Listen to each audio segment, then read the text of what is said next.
Hello, my name is Voya and welcome to My Deep Guide. As opposed to doing a review of usual e-ink devices, this is one of those rare times when I'm reviewing musical instruments, and in this case it's going to be guitars. And the guitars in question it's going to be a comparison between multiple different Telecasters from Squier and to see what differences are there between the Affinity and the Custom Vibe ranges. Squier Telecasters come in a variety of models, and this can be confusing both to newcomers and experienced players alike. What led to me making this video was actually me wanting to buy a good but a cheap Telecaster that I might upgrade with parts that I have lying around from a previous project and a previous guitar that I've already sold. And naturally, I ended up looking at the Squier range because whatever type of research that you may do, this is a place where you will end up, especially now in 2023 with or 2022 as well, with the newer models that they have released. But despite a lot of videos and resources that undoubtedly exist, I haven't actually been able to find any that went into in-depth to describe all of the differences and similarities between the different models, of which there are plenty in the Squier assortment. So I decided to order 4 models and test them out and bring this video to you. So let's begin. At the bottom of the range you will find the Bullet and Sonic Telecasters. These are made in China, and by user reports they are acceptable beginners guitars with inconsistent quality control and build quality. So what you can expect from these low-tier models is to see issues such as unpolished frets, untightened jacks, pot knobs that are a little bit loose, straps that are a little bit loose, pot knobs that can actually scrape against the body, nuts that have been filed to actually hold strings too high, unsatisfactory action and intonation setup, and a myriad of other issues that are quite honestly common with low-budget guitars. This is the reason why I will focus on comparing different Affinity guitars with the Classic Vibe 50 and the 60's models in this review. Technically speaking, you do have the 40th anniversary model as well, but these are basically Classic Vibe 60's models with a bit more flair, medium jumbo frets, and yeah, a bit more blink, and that's pretty much it. But actually there's nothing crucially different. At $249 US, Affinity Series Telecasters are only $50 more expensive than the Bullet and Sonic models. But what you do get, if you're lucky and persistent, is a much better guitar and a much better bass that can be upgraded over time. So these guitars are really similar to the Bullet and Sonic guitars, with the addition of a slightly thicker body, although it's still thinner than the standard Telecaster, and the belly is still curved out for comfort. But much more importantly, the Affinity models, they bring string through 6 saddle bridge system, which Bullet and Sonic guitars do not have. This ensures that the guitar will have better tonal characteristics and sustain than the cheaper models. On top of that, you get to choose between different finishes and receive a guitar that has, broadly speaking, better quality if you get a good piece. Quality control is still an issue here at the Affinity series, and there are users who actually reported going through 3 returns until they settled with a good piece that they were satisfied with. In this test, I have ordered 2 different Affinity models. Number 1 is the Butterscotch Blonde that has a maple neck, and a Lake Placid Blue one which does have an Indian Laurel fretboard. I was curious to try out the maple and the rosewood style of the guitars and generally see how they play, how they compare, and what the real-world differences are, if there are any, because they are slightly different. Now, if you go another step up the price range, you will find the Classic Vibe 50's at $430. Now, this is a significant jump in price, but you also get a significantly more of a guitar, and quite literally so in this case. Classic Vibe series are proper Telecasters, meaning full body thickness and weight, and no ergonomic cutouts are present here. Additionally, you will get a guitar that has been made in Indonesia, not China, and the build quality and quality control are definitely on a much higher level. Simply said, every single aspect of the Classic Vibe Telecaster is several categories better than the Affinity series. The model that I got was a 2-color sunburst, classic, with a maple neck, and all 50s have a maple neck. Now, if you add 20 more bucks, and you end up at $450, you will get the gorgeous Classic Vibe 60s Telecaster. Everything mentioned regarding the Classic Vibe 50s model applies to the 60s model as well, with the additional difference that the 60s model comes in a single color variant, at least where I'm at. You can only buy the one which is in 3-color sunburst, has Indian laurel fingerboard, not maple, and it has dual cream body binding both on the front and on the back edge of the body. Like the 50s model, it too has a slick vintage tint gloss neck finish for that old school vibe. Seeing how there's only one variant of the Classic Vibe 60s, the 3-tone sunburst, yeah, that's the one I got for this review. Affinity Series guitars come in a very basic and absolutely minimal packaging. The guitars I have received did arrive in good and undamaged conditions, so that's good, but there are no margins of error in this packaging, and if you're unlucky and you get a postal carrier that mishandles the package and the box gets damaged, there's almost nothing there to protect the guitar from any more severe damage either. In the box, you will get 2 Allen keys and that's it. So as Spartan as it gets, but it's also the bare necessity that you will need. The Classic Vibe guitars come in a much more robust and well-protected packaging, and there's virtually no comparison between these and the Affinity series. Here you will find a proper drawer that you kind of draw out of the main box that not only firmly holds the guitar and shields it from the sides and everywhere inside of the box, but it also reinforces the box within its frame, right? So you have like double style, triple style of protection. Headstock has double protection as it has 2 kind of really nice pouches on top of it, and the neck is firmly held in place inside of the box. Fingerboard has a protective sheet of paper on top of it, and on top of all of that there's a whole body and a little bit of extra, has an extra layer of thick bubble foil to protect it. Additionally, you get the documentation, user manual, and again a set of Allen keys, but this time in a small pouch. Classic Vibe guitars cost considerably more than the Affinity series, that's a fact. But from the first step, the packaging, you instantly see what it is that you are paying for. And if I'm honest, yeah, this is one of the best and most comprehensive guitar packages I have seen in this price range. If you buy, for example, an Ibanez at this price, you will get the same kind of packaging that you will get with the Affinity series. So this is definitely a point of value to consider here. Affinity and Classic Vibe guitars all have the same basic Telecaster body shape, but there are some small differences. Affinity series has a thinner and therefore a lighter body, and there is also a belly curve carved out for easier and more comfortable playing experience. This is clearly aimed at beginners, and it makes perfect sense. Classic Vibe 50s has a full-on classic Telecaster body, meaning full thickness, no carve-outs, while the 60s has the same kind of thing with the addition of before mentioned double binding on the front and back of the body. Affinity series comes in 6 different colors: black, butterscotch blonde, and a 3-color sunburst. Those are models with the maple neck. And then you have lake placid blue, white, and ice blue metallic, which also seems rather gorgeous, and those are models with the Indian laurel fretboard.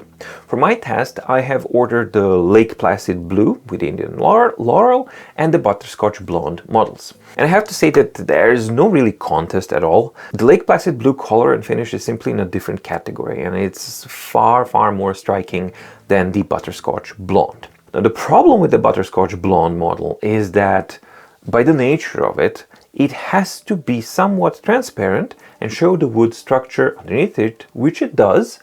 But since this is being a very cheap guitar using cheap woods, what's being shown underneath it's not really worth looking at. So what you end up with is something for my taste at least, quite unpleasant to look at, even though the execution is really, really good, and from a technical point of view, there's no blemishes, nothing like that. It's all done really, really well. It's just that the way the guitar is made and the quality of the guitar doesn't really lend itself to be favorable for the Butterscotch blonde type of finish. Now, the Lake Placid Blue, on the other hand, is a gorgeous and striking thing to look at. It has a metallic finish to it. It's executed again without any obvious flaws or blemishes that I was able to notice. The finish of this guitar is simply something that made me happy while I was playing it and made me want to play the guitar more than the Butterscotch blonde one. The classic vibe 50s comes also in 6 different colors. Two-tone sunburst, that's the one that I ordered for this test. Butterscotch blonde, white blonde, sonic blue, also looks really cool. Vintage blonde, also looks really cool. And burgundy mist, also looks very cool. So the two-tone sunburst guitar that I have ordered for the test, it's, I would characterize it as an understated state of elegance. At first, it's fairly ordinary, it's classic and not in your face. However, as you spend more time with it, you start to appreciate the deep tobacco and smoky quality of the sunburst and the tones used. It matches finishes of guitars that are double the price range of this one. The Classic Vibe 60 comes in single color, and that is the 3-tone sunburst, so the one with the reddish tint. So this is by far the most beautiful finish of all 4 guitars I have here for this test. The colors are simply gorgeous and achieve a deep, deep cherry red at some point, which is really, really matching the wood in a lovely, lovely way. The double binding and the flawless gloss finish, which is present here as well, just make a guitar that's like an instant point of attraction. And it was really, really difficult not to fall in love with the guitar on the looks alone, as it's probably one of the most beautiful Telecaster guitars out there, at least for my taste. Affinity Series guitars have bodies made out of poplar wood, Classic Vibe 50s is made out of pine, and a Classic Vibe 60s is made out of Nyota. So yeah, not really the same, are they? Each has different tonal characteristics, with Nyota in the 60s model having the brightest, twangiest, and the bitiest of them all. All 4 guitars, on paper at least, have the same neck, the C-shaped maple neck with Indian laurel fretboard for models with the fretboard, with a 6.5-inch radius and 21 frets. So that's it then, right? Well, not quite. Affinity Series have, first of all, non-tinted, plain, satin finished maple neck, which, well, maybe not really beautiful. It's a very, very comfortable neck to play, and it's really, really well made, at least on the 2 guitars that I have received. Neck was equally smooth and perfectly shaped with no imperfections or blemishes or damages of any kind. But I have to mention that this is certainly not the case for other buyers, as quite a lot of people have reported receiving models with inconsistent sanding patches of the back of the neck, in some cases dents and even deviations. The 2 guitars that I have received showed no signs of any of that, and either I have been very lucky or Squier China factory has improved their quality control since these reports have been made. Now, the C shape on the Affinity models is more like a modern C shape, meaning that it's really, really easy and comfortable to play. Classic Vibe guitars come with a vintage tint gloss neck finish, so they are tinted to look a bit more yellowish. And while I'm not generally a fan of the gloss neck finishes, this one I didn't mind at all. It is surprisingly non-sticky and really, really comfortable to play. So if you are concerned about the stickiness aspect of the glossy finish, this comment should help a little bit. Build quality is very, very nice, and there are no blemishes, deviations, or manufacturing defects of any kind. The neck looks, feels, and plays beautifully on both of the Classic Vibe guitars. One thing to mention is that the C shape on the 60s is actually slightly different from the one on the 50s. The 50s is a bit fuller C shape with nice shoulders on the side, while the one on the 60s model has a more traditional C shape with almost no shoulders, kind of more like Strati-like type of a C shape. So both are really, really comfortable to play, and this is simply a point of personal preference. Affinity Series guitars come with medium jumbo frets, and this adds on to the comfort and ease of play aspect of these guitars. There was no buzzing, high or low frets, they were intermitting or interfering with the strings, and the action was factory set to 2.1 millimeters on both models without any issues whatsoever. While the frets would certainly benefit from a good cleaning and polishing session, they weren't on the rusty kind of oxidized category where nobody touched them for eons. That was not what I actually saw. So you don't get the scrapey and nasty sound when you do a slightest vibrato. Fret edges were perfectly machined, and there were no edges that my fingers would feel at any point in time. Now the classic vibe guitars, they're equipped with narrow, tall frets, in line with the classic kind of a vibe, which is a different beast altogether to play than the Affinity with medium jumbos. So this also means that the default action was set considerably higher on both of the classic vibe guitars at 2.5 millimeters. Now, this is in line with the name and purpose of these guitars, and 2.5 millimeters, while some people may consider high, it's nothing out of the ordinary. It's perfectly playable, albeit more demanding and a little bit more difficult for the beginner than on the Affinity series. Fretwork is excellent on these guitars, and it's slightly better, actually considerably better than the frets that you see on the Affinity series. So the frets are more polished and even more leveled and consistent than on the Affinity. So here as well, fret edges are perfectly machined, and the playing experience is completely fret edge free. Nut is made out of plastic, or they like to call it artificial bone, on the Affinity series. And it was decently slotted out of the box, but this is a point that you would definitely want to have set up, either by yourself or somebody to set it up for you, as it's not perfect. The strings were a bit too high on a nut, and the string slots were too tight even for the 009 gauge that the guitars come, all four guitars come with the 09 gauge as a default. That does affect tuning stability and ability. On the classic vibe guitars, the nut is made out of bone, and it is of a significantly better quality and setup out of the box. It didn't grip the strings as much, although here as well, the guitars would benefit from a good nut setup and filing, as the G string was gripping and the B string was gripping a little bit on the 60s. Maple necks were nice on both the classic vibe 50s and the Affinity series Butterscotch blonde guitars, but the Indian Laurel fretboards were dry and in desperate need of a good oiling on both the Affinity series Lake Placid blue and with the classic vibe 60s model. Affinity series Telecasters are thinner, right? And therefore they're considerably lighter than the classic vibe guitars.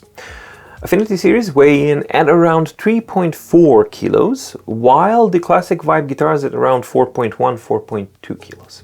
It's important to keep in mind that each guitar will weigh differently, and this is a variation that will be greater on classic vibe guitars, and there are users out there that are reporting having a classic vibe 60s that's under 4 kilo, and some that report the same 60s that's over 4.3 kilos.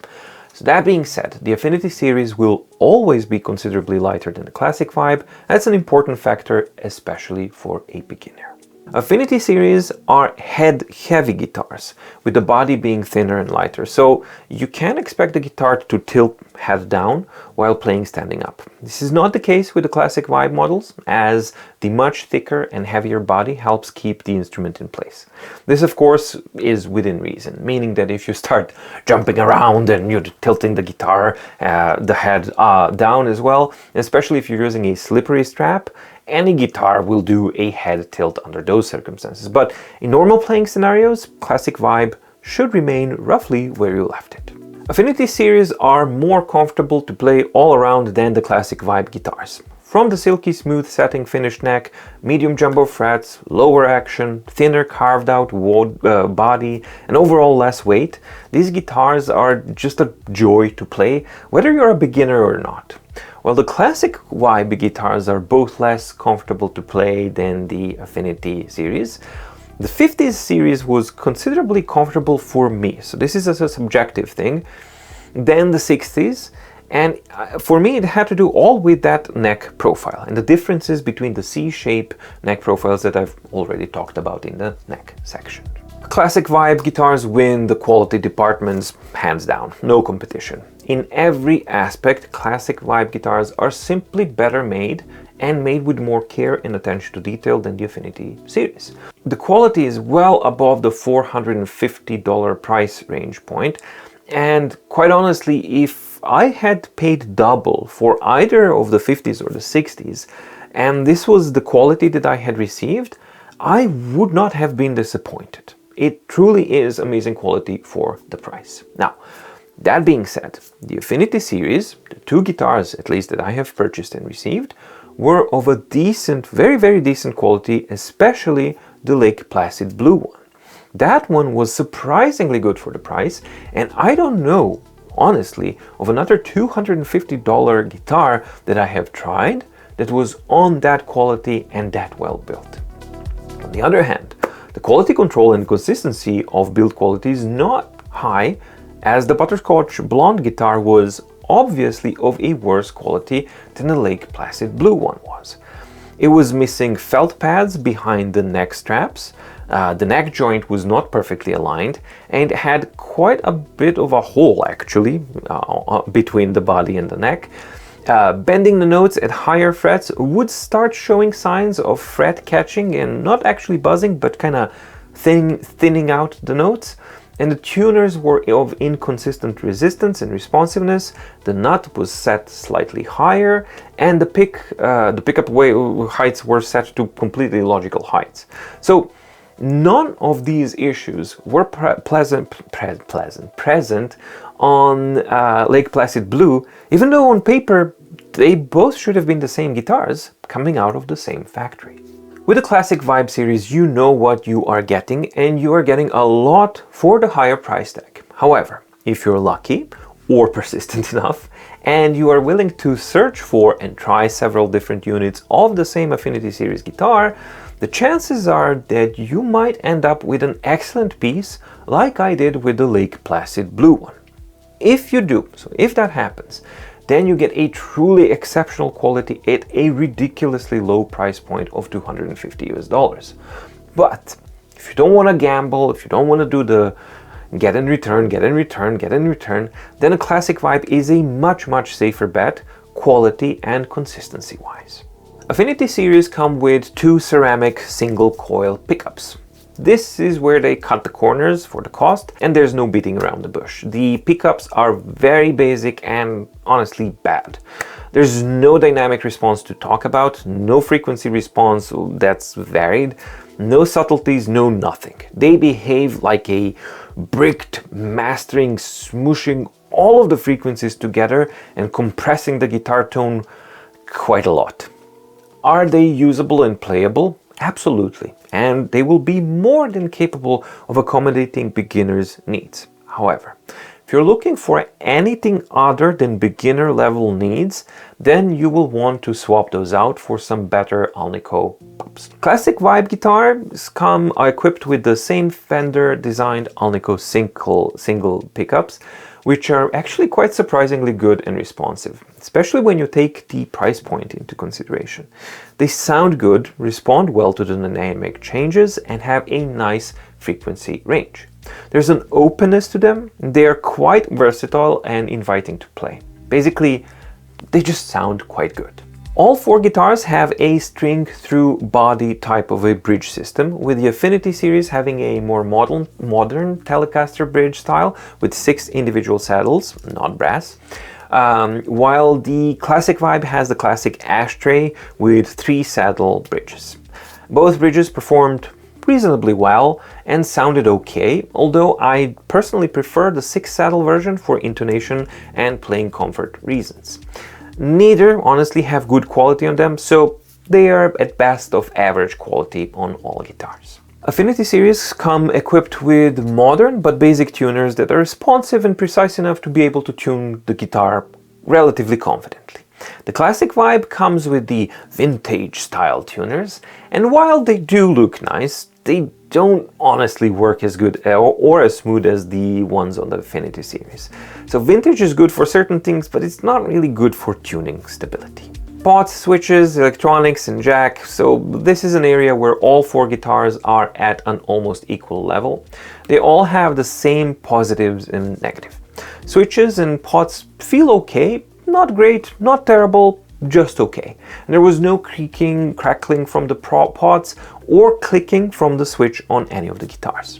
The Affinity series have a standard cheap input jack with a square bracket, while the Classic Vibe has a recessed circular jack covering a hole, and in general it's like of a better quality and holds the jack better. There is a difference there.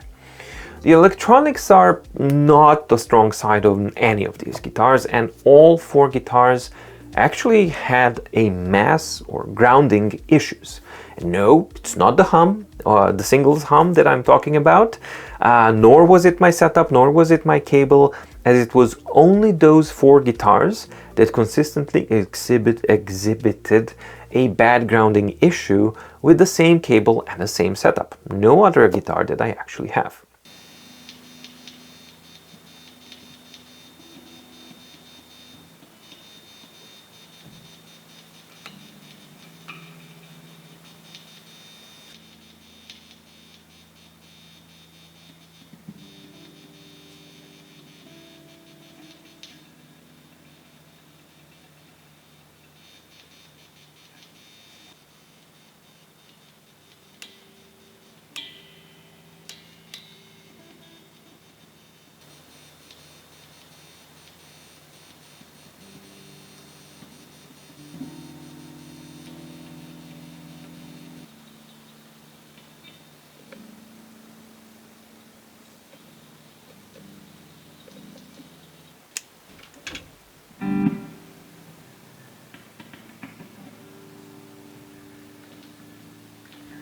For any price tag, in 2023, grounding issues should simply not be a thing, so this is a big minus for all 4 guitars as far as I'm concerned.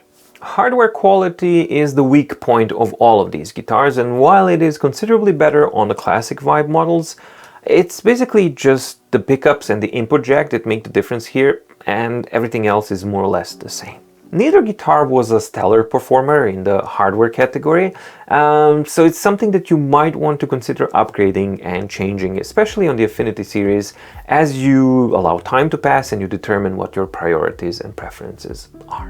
In the following sound examples, I'm playing the same riff and the same lead lick on all 4 guitars, with the same exact setup and the same exact pickup heights setup for all 4 guitars.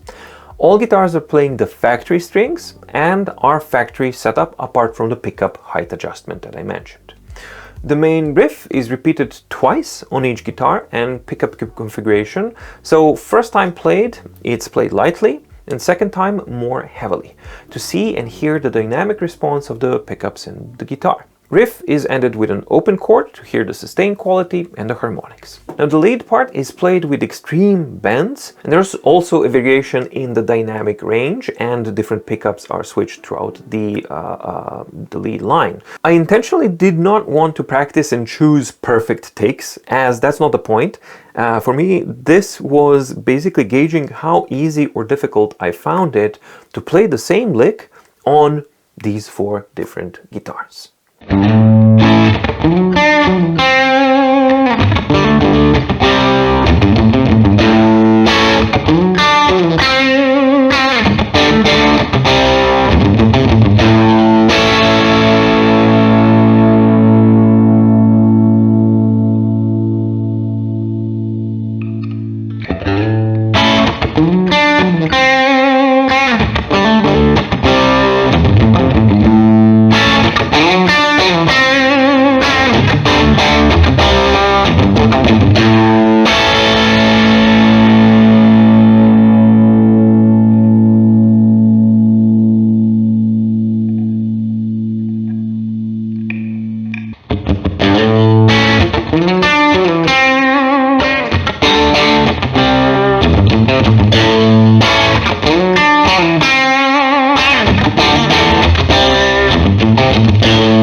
Tuning stability was actually quite okay on all four of the guitars after the factory strings were properly stretched out and the nut slots were allowed to breathe a bit by unseating them and seating them back in and moving them forward and backwards a little bit, just to, you know, kind of help lube up the nut a little bit. All guitars were able to withstand sessions of extreme bends and stay relatively in tune.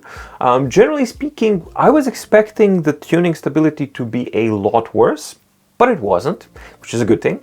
So that being said, I found that the tuners on the Affinity series were easier to control and fine-tune as opposed to the ones on the classic Vibe guitars. As far as the overall neck stability on all of these four guitars, well, there is some breathing room, and they have been changing and they've been following the temperature changes, because I had like really big fluctuations here. There was like 30 plus, 32, 34 during the day, and then during the night it goes down to like 12. So it's a huge range, and the guitars would, after the night, they would go out of tune, so you would have to kind of retune them. So that's something to keep in mind. So as far as the tone goes, that's the point that basically determined my choice for me. And yes, playability is very important. Looks are important to some. For me, they are very nice and a nice consideration. But the tone is the number one consideration for me, and the reason why I would want a guitar or not want it. So I know which one I picked for me, and I'll let you know that at the end of the video, but which one was the best sounding for you from the sound examples, and what was your thinking? Let me know down in the comments below. Affinity Series and classic Vibe guitars are clearly in a different price category, but as such, I think that they both provide an exceptional value for money. There are two caveats here. Classic Vibe provides an exceptional value for money, and I think that they give you more bang for the buck than the Affinity Series if you are an experienced player. If you are a beginner, an absolute beginner or a medium beginner, then scoring a good Affinity Series, like I did with the Lake Placid blue one, that would be an exceptional value for money. With such a purchase, you will not only get an excellent beginner's guitar that will satisfy your beginner needs, but you also get a guitar that you can upgrade and expand its tonal capabilities and quality as your skills and requirements grow. But either series represents exceptional bang for the buck in respective price categories. So here we are at the end of this little journey, and I hope that I was able to demystify some of the aspects of the Squier Telecaster range and help some information bring closer to you. I will now reveal my preferences and choices and reasons why. So let's start with the Affinity Series Butterscotch Blonde. That was a no-go for me from the moment I saw it and tried it. For my tastes, it is simply unappealing in every sense, and it didn't look good or sound good. The neck pickup particularly was so dull and so flat that I just did not want to play it at all. The Affinity Series Lake Placid Blue, on the other hand, that I got, that was a fun and an awesome guitar, and I wanted to keep it just for its fun and easy play and looks attributes, because it really does look really pretty, and that model had good bones, so to speak, and had excellent upgradable capabilities. It was a very serious contender, but for me personally it ended up in the second place. But if you are a beginner and you're looking for your first guitar on a budget, if you get a good one, and that's a big if, but if you do get a good one, this is an excellent guitar. I wanted to love and keep the 60's series. That's my bias. Guitar is so gorgeous and stunning that I found it seriously hard to part my ways with it, but its playability was simply not for me, and the sound, even though it's a really good sound, it was not what I was actually looking for. What do I mean? Well, if what you're looking for is the classic twangy country-like Telecasters sound with a lot of bite, then the 60's will definitely fill those shoes, and it'll look great at the same time. However, that was not exactly for me, even though I didn't know it at the time. And the 60's, quite surprisingly, ended up in the third place as my own personal choice. And then there was the classic Vibe 50's series. It had an unfair disadvantage. As I first unboxed the 60's guitar, I was completely in awe of its beauty, and only afterwards have I unboxed the 50's guitar. As I mentioned, it is an understated guitar visually, and yes, when you put them side to side visually, the 60's will always win, because it's objectively more captivating and more beautiful. So, I approached the 50's with a somewhat meh biased attitude. I even played the 60's first, and after the Affinity Series guitars, the 60's one sounded great, fresh, open, nice, bitey, twangy, great. But then I plugged in the 50's, and from the first tone I played on it, I felt immediately sad. Sad because I knew with 1000% certainty that I won't be keeping the beautiful 60's guitar. After the second tone, I forgot all about it, as the richness and the smokiness and the raw, simple beauty of the classic Vibe 50's just enveloped me, and over the next 3 hours, I was just playing that guitar and enjoying it without realizing that so much time had passed and completely forgetting the fact that I was supposed to test the guitar. After that, I played the other guitars, and I decided to play each one for 1 hour session to give them all a fair chance. I even decided not to touch or hear the 50's guitar for a whole day and play only the other three, and even then, when I heard and went back to the 50's again, it was the same story all over again. The richness of the tone simply washes all of others away, and for me, it was a love at first tone for this guitar, and for that reason, the other three are now on their way back, and the 50's has found its way into my studio and into my heart. I hope that you liked the video and that you found it interesting or informative. If you did, please like and subscribe to the channel and ding the notification bell to get notified when new videos come out on My Deep Guide. Now, My Deep Guide is a channel mostly dedicated to in-depth and news reviews about e-ink tablets and e-ink technology in general, but from time to time I do guitar and bass reviews and keyboard reviews, so it might be something that you might enjoy from time to time. Let me know what you guys think about the 4 different Squier guitars. What are your experiences, especially with the quality control and the differences with the Affinity Series and things like that. So yeah, I'm really interested to hear what other people's experiences are with this range, because with this experience, I'm now quite curious to test out maybe the Telecaster range as well, because this was an eye-opening experience for me, and I really didn't expect that I would get so much of a guitar in the classic Vibe 50's for that price. And I'm just thinking like, well, if I can get a similar kind of thing with the Stratocaster, why not? Why not at least try it? Is that something that you guys might be interested in watching or not? And yeah, also give your suggestions down below if there are some other guitar comparisons that you would like to see on My Deep Guide. Thank you so much for watching. Stay safe, stay healthy, and see you in the next video. Bye!